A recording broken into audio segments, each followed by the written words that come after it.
Still hate these cars, but what can you do?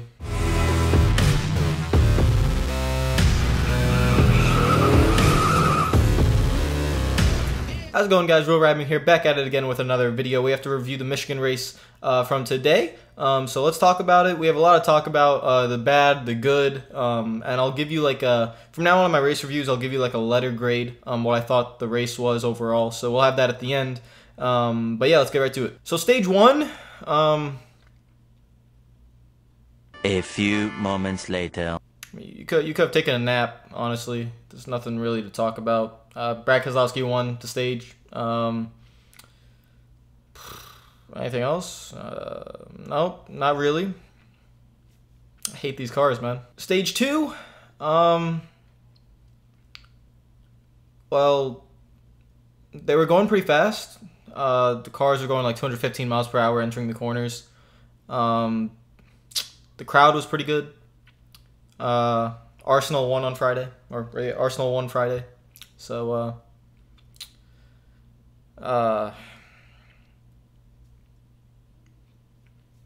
don't know. Stage two was won by Martin Truex Jr. by short pitting. Was able to short pit a few laps, got past Brad Keselowski.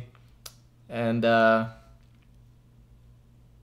yeah, let's just go to the final stage. All right, so the final stage. So we have an incident with Kasey Kahne and Daniel Suarez. So that was a problem. This was just a racing incident, in my opinion. It's mostly to do with the cars. I hate these cars, like I said, but it's mostly to do with the cars. Kasey Kahne was sliding up because he got a little bit loose, or he thought he was clear, one of the two. And that was a hard hit by Daniel Suarez as well on the inside wall. Unfortunate for those two. Daniel Suarez ran great in the second stage, so I kind of felt bad for him that he was back there and getting that incident. And of course, Kasey Kahne, really hard hit. So Truex is in the lead. He's pulling away basically, but actually he has to pit. And there's a bunch of different strategies. So we have about 15 cars on one strategy, and then the leaders like Truex and Eric Jones, the 78 and the 77. Don't even get me started on what those two have in their cars.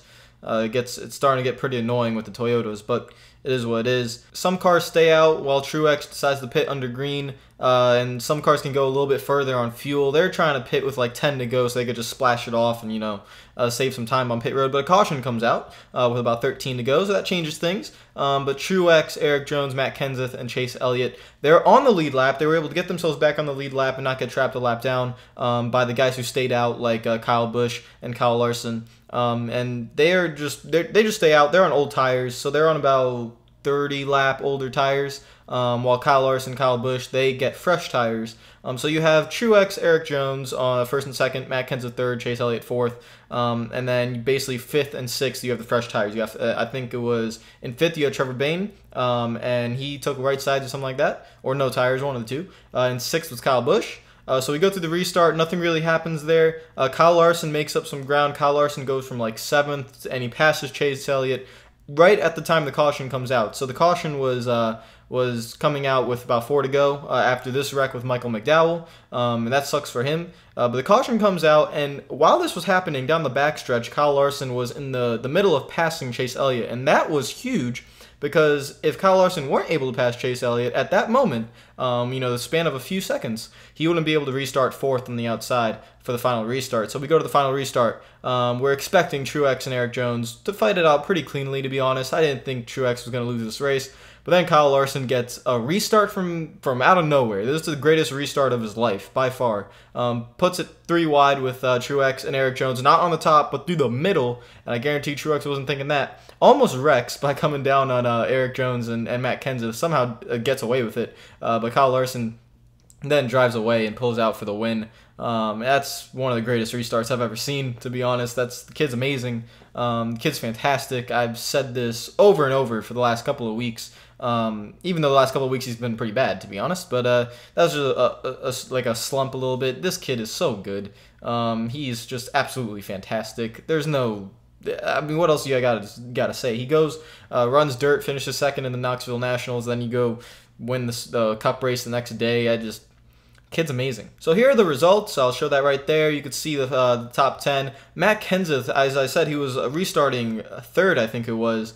And the problem with Matt Kenseth was he had a tire go down on the last restart, and he went way back and finished 24th. So that's going to hurt him in the point standings. I'll show you guys the point standings when they come up. Hopefully I have them by the time I edit this video. Hopefully I have the point standings, up there, but if not, I apologize. They just haven't been updated yet. But basically, Chase Elliott is in a pretty good position after his solid top 10 finish. Jamie McMurray also in a solid position. They kind of, with the issues of Joey Logano and Clint Bowyer, who had issues today, I think Joey Logano had a flat tire. Clint Bowyer had some contact and restart, and he also had a flat tire. And that one hurt. Their days were pretty much done after that. Ryan Blaney as well had a flat tire, but he's not really in the playoff situation right now. He's already locked in.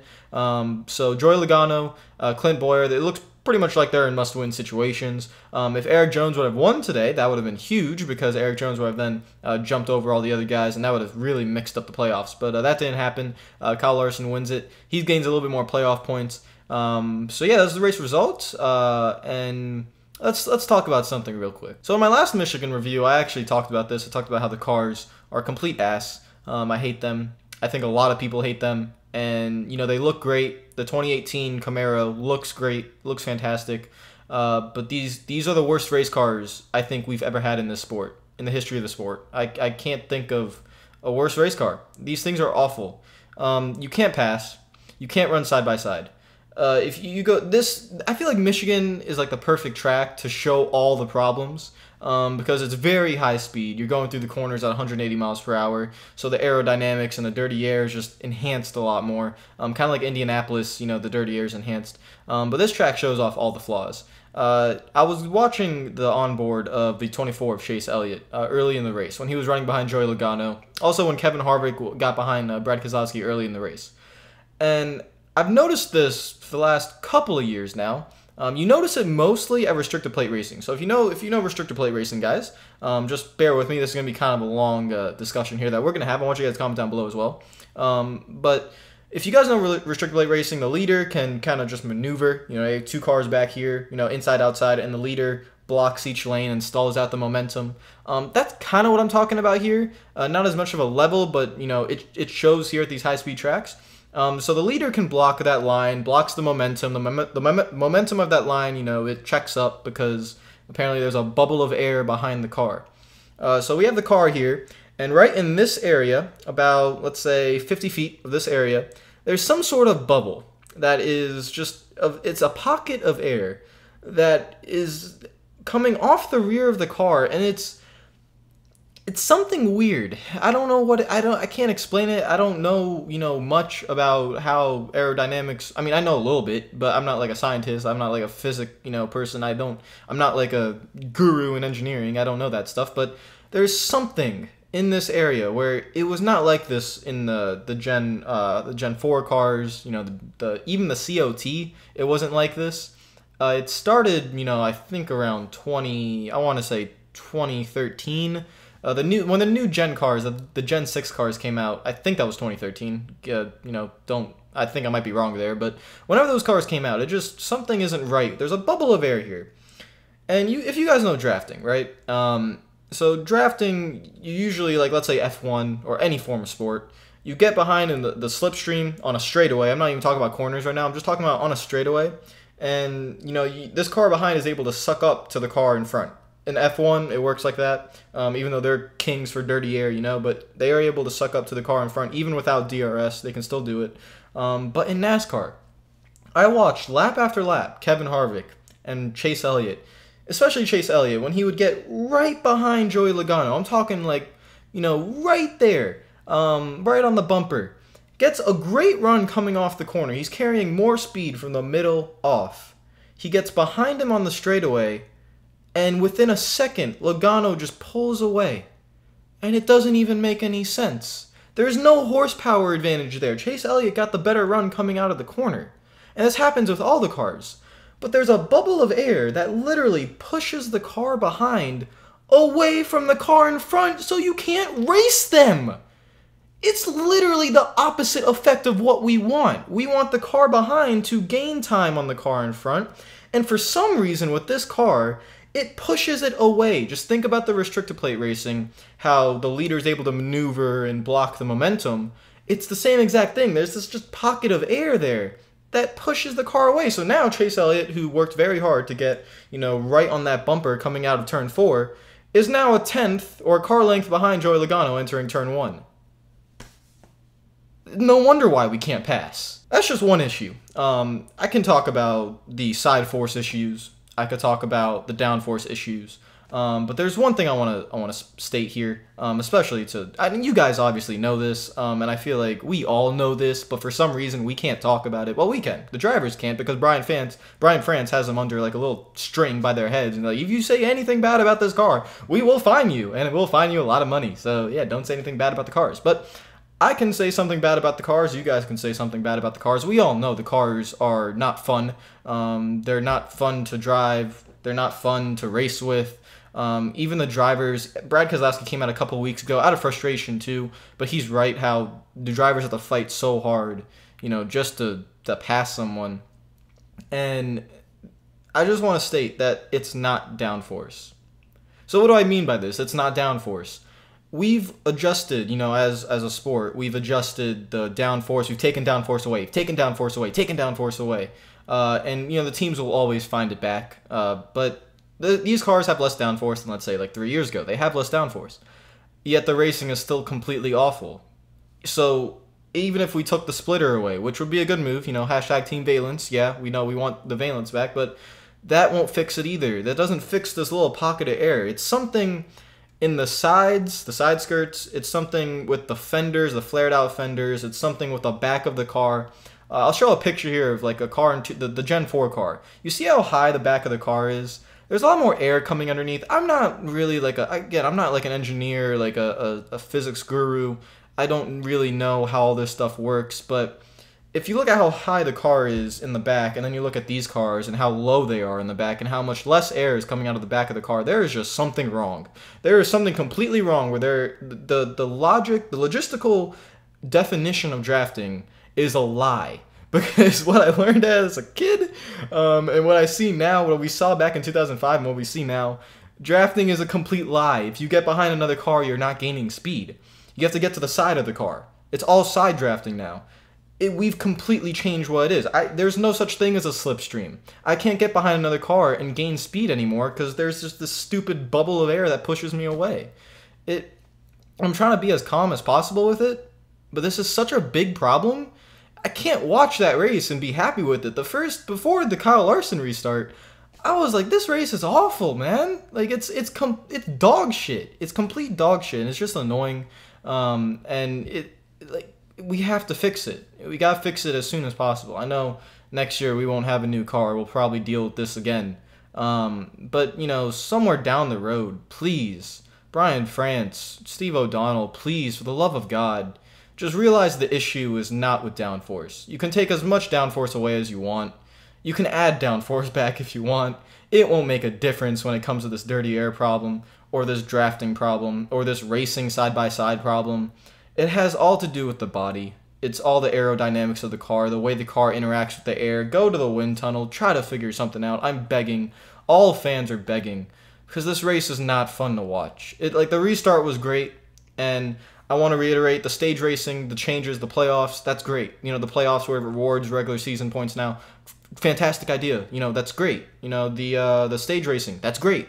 I'm very happy with it. A lot of people are happy with it. It's great changes for the future of the sport. But the actual racing is horrible right now. And just please, just find something. It might take a couple years, I know, but for the love of God, this is awful. And I can understand why people don't watch it, because it depresses me to watch these races. I get bored. I'm just like, wow, look, we're going to get a run on the car, and then the car is just going to get pushed away. We can't race side by side. If you do race side by side, the car underneath is going to get loose every single time. And you mostly have to make all your passes down the straightaways because you have to side draft them. You can't race them side by side in the corners. Thank God more short tracks are coming up soon. Bristol's coming up soon. Richmond's coming up soon. God bless America, that's happening because short tracks takes away those issues sometimes. And my God, we have a lot of problems right now. So this was a race review that then turned into another rant. So I ranted on both Michigan race reviews. But guys, if you like the video, make sure to like button. Oh wait, no, I forgot. The letter for the race, the grade letter. I'm gonna give, because the restart kind of saved it, I'm gonna give it a C-. if the caution didn't happen and the restart didn't happen, I probably would have given this a D to an F. But because that restart was pretty cool, give it a C-. Thank you, Kyle Larson, for providing us some sort of entertainment. Thank you, buddy. But right now, this sport, the racing, is making me sad. If you like the video, hit that like button. If you disagree with my opinions, probably gonna get a couple dislikes. I know how it is, but just trying to be as fair as possible. You know, we respect everyone's opinions. Guys in the comments, don't try to be so rude to other people. I've seen, especially on a lot of the NASCAR Heat 2 videos, name calling and a lot of that stuff. That's just unnecessary. Respect everyone's opinions. That's my opinion. You know, you have your opinion. Some might agree, some might disagree, but let's have like a civilized conversation down there.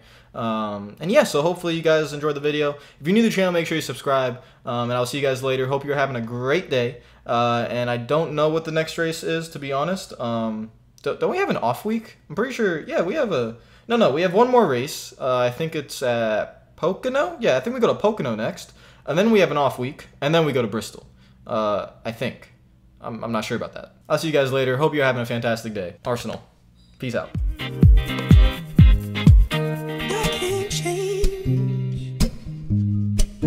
Even if I tried, even if I wanted to, and I can't change. Even if I tried, my love, she keeps me warm.